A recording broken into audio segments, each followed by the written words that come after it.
Oke.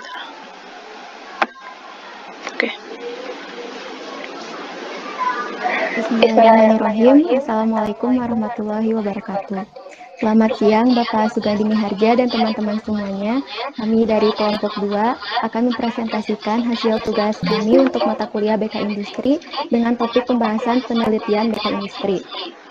Sebelumnya, izinkan saya memperkenalkan anggota kelompok 2, dimulai dari saya, Fani Oktaviani, lalu ada Fadia Yolanda, Fajar Kurnia, dan Fatimah Tijahra.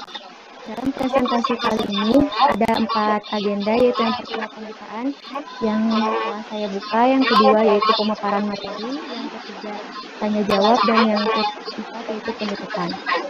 Baik, langsung saja ke agenda yang kedua yaitu pemaparan materi.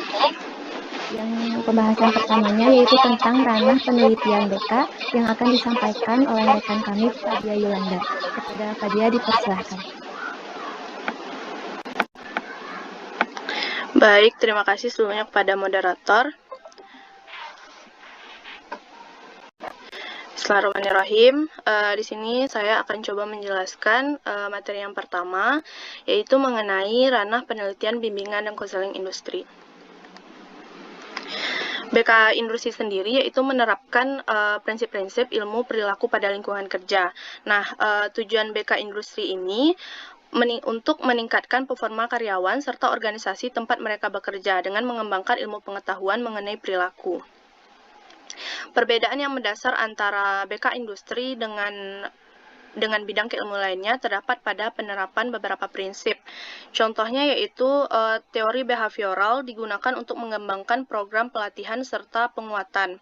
Nah, sedangkan teori psikologi sosial sendiri mengkaji mengenai pembentukan tim dan konflik pada karyawan.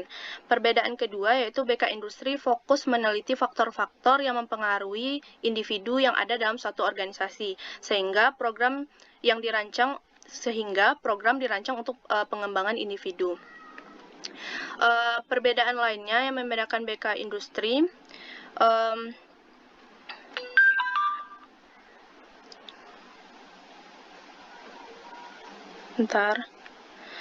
BK Industri sendiri yaitu fokus meneliti faktor-faktor yang mempengaruhi individu yang ada dalam suatu organisasi. Maaf sebelumnya. Perbedaan lain yang membedakan yaitu BK Industri sendiri didasari oleh penelitian terhadap kondisi lingkungan kerja yang mana hasil dari temuan tersebut akan digunakan untuk meningkatkan kualitas serta efektivitas organisasi. Yang selanjutnya, pendekatan industrial ini menekankan pada menentukan kompetisi yang dibutuhkan suatu pekerjaan, memperkerjakan karyawan yang memiliki kompetisi pada pekerjaan tersebut, serta meningkatkan kinerja karyawan melalui program pelatihan. Nah, pendekatan organisasi berfokus pada struktur organisasi, budaya organisasi, menyediakan lingkungan kerja yang memotivasi, serta meningkatkan kenyamanan karyawan. Nah, yang selanjutnya itu yang pertama yaitu mengenai perilaku personal, terkait dengan analisa jabatan, merekrut karyawan, menyeleksi karyawan, menentukan tingkatan gaji, training, dan mengevaluasi kinerja karyawan. Yang kedua yaitu perilaku keorganisasian, terkait dengan isu kepemimpinan, kepuasan kerja, motivasi karyawan, komunikasi dalam organisasi, mengatasi konflik dalam organisasi, perubahan organisasi, dan proses pengelompokan dalam organisasi. Nah, yang terakhir yaitu ada faktor manusia dan ergonomik, yaitu terkait dengan desain tempat kerja, hubungan manusia dengan mesin, ergonomik, kelelahan fisik serta stres. Pelaku pada bidang ini bekerja sama dengan profesional lainnya untuk merancang suatu tempat kerja yang aman serta efisien. Baik, mungkin hanya sekian dari saya. Selanjutnya saya kembalikan kepada moderator. Terima kasih kepada dia yang Tijahra terganggu jaringan. Jadi langsung saja ke materi yang terakhir yaitu etik industrial yang akan disampaikan oleh saudari Fadia Yolanda. Kepada Fadia dipersilahkan. Baik, terima kasih kepada moderator. Materi terakhir yaitu yang kelima mengenai etik industrial. Organisasi dan Pegawai dihadapkan dengan dilema etik, di mana situasi ambigu yang memerlukan keputusan personal tentang apa yang benar dan apa yang salah, karena tidak ada aturan yang menuntut pada pemilihan keputusan. Nah, individu sering menggunakan nilai moral dan personal yang sering menuntun pada perbedaan keputusan pada orang yang berbeda di situasi yang sama.